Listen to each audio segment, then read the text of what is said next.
As a Christian, I consider Jesus a prophet, but he's a prophet of the one God. There's not several. So as a Christian, I worship Allah. In the Quran, they ask Allah, through Muhammad, how they should pray. And here's one of many creeds in the Quran. We believe in God and in what was sent down to us and what was sent down to Abraham, Ishmael, Isaac, Jacob, and the 12 tribes, and what was given to Moses, Jesus, and all the prophets by the Lord. We make no distinction between any of them, and we devote ourselves to him in all of them. That's a very inclusive creed. The narrow definers of Judaism sometimes say that the chosen people are the circumcised. And narrow believers in Christianity sometimes say that the chosen people are the baptized.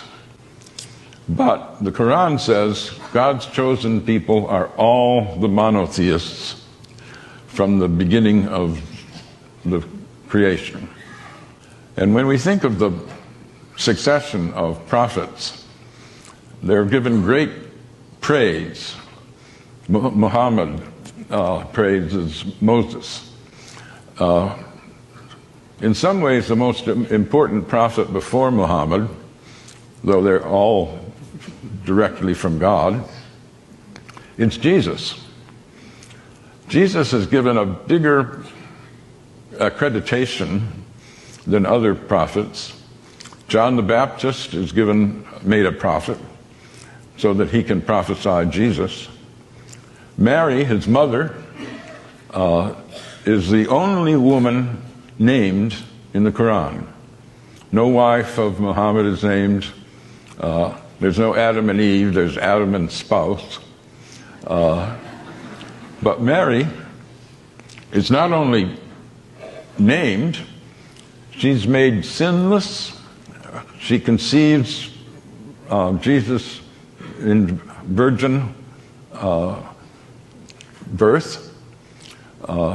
She is tremendously honored. So one asks, if this is such an inclusive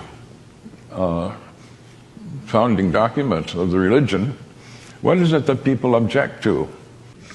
It's pretty easy to misrepresent Islam because so few have read the Quran.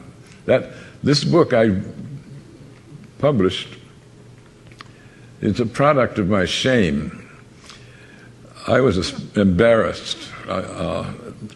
After 9/11, I was talking with a group of friends, academic friends, and we were wondering, is this really an Islamic event, the 9/11 attack?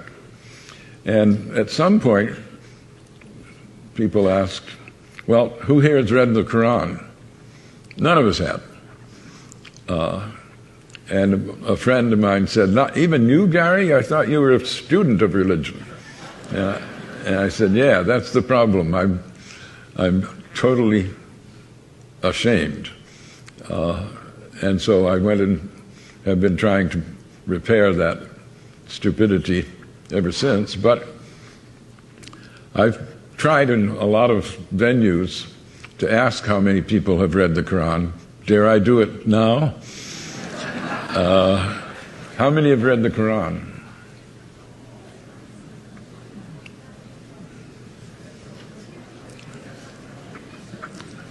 A minority, certainly. Well, I don't want to shame you, but I do. I think we should all be ashamed. We're throwing our weight around in a world where almost a quarter of the population are Muslims. And not to know, how can you say the Islamic State is a false construct if you don't know what true Islam is.